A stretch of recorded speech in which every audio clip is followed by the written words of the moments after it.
sendiri nih sekolah sepak bola nih di Prancis ya kan. Nah itu alasan sendiri pada Rio menyekolahkan anak di jurusan itu kenapa sih? Pertama karena memang anaknya punya cita-cita dan punya keinginan yang besar banget untuk jadi pemain sepak bola. Kalau Leo dan Diego ya dua-duanya. Kalau Leo tapi masih punya cita-cita kedua lah.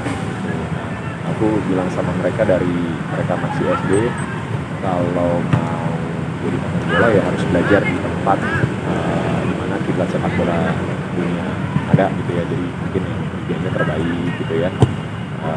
Ya di Eropa. Terus kita coba wujudin itu, kita ngobrol panjang dari Leo pas 6 SD ini. Sempat berpikir sama Dona mungkin lulus SD masuk SMP langsung di sekolah di sana, tapi ternyata kita ngeliat videonya belum siap waktu itu.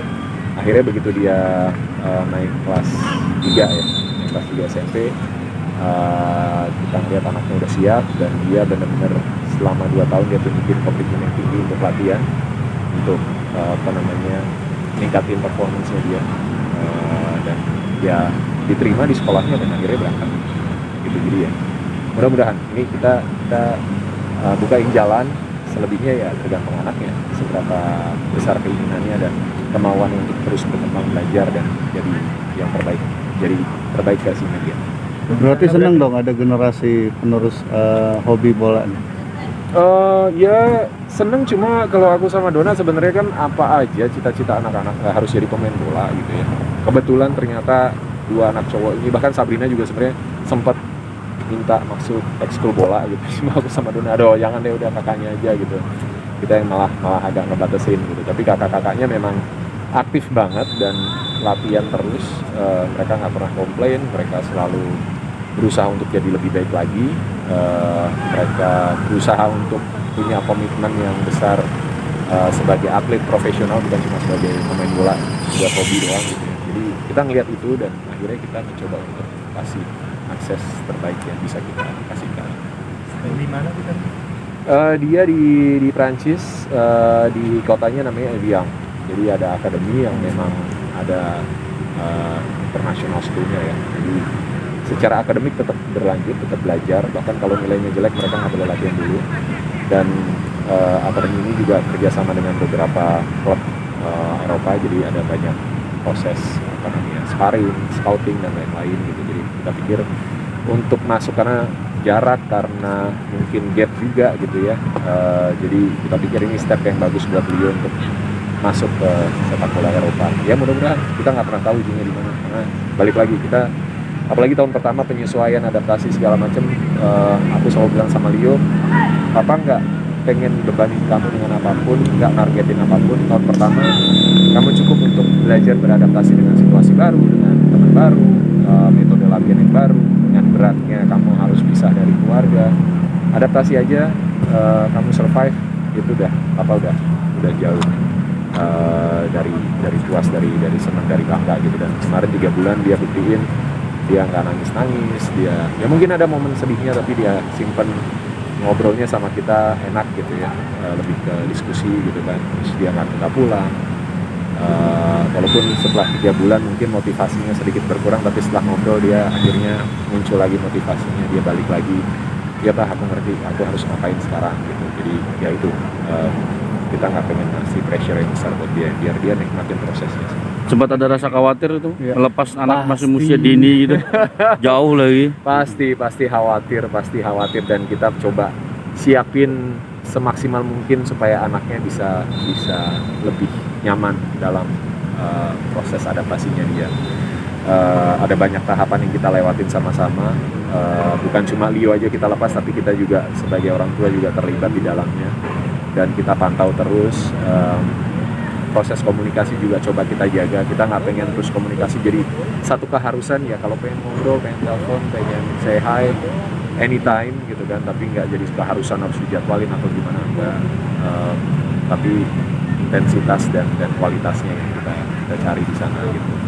Jadi supaya anaknya juga tenang, nggak gampang 14 tahun tinggal jauh dari orang tua. Tapi pengalaman dari sekolahnya sendiri bilang bahwa anak-anak itu begitu udah lewat masanya, mereka udah ikut kegiatan, udah gak ada waktu lagi buat mikir yang lain-lain, karena memang capek banget dan padat banget kegiatan. Tapi biasanya seorang ibu nih yang nggak bisa menutupi nih rasa khawatir, sedih bahkan segala macam. Kalau Kak Dona gimana? Ya ada momen-momennya, momen-momen haru mungkin ya, ketika lagi ngobrol berdua atau telepon sama Leo misalnya, atau kita lagi diskusi masalah apa yang udah berjalan selama ini, itu pasti adalah momen harunya Dona gitu ya. Apalagi Dona orang yang sangat-sangat sensitif gitu, dan ya jadi tugas kita untuk saling menguatkan dan jadi apa ya, sandaran. Cuma sejauh ini selalu positif. Apa yang kita rasain itu selalu positif. Kita ngeliat Leo, kita sangat-sangat bangga dan berpikir Leo anak yang sangat hebat, bisa survive. Bahkan ketika masuk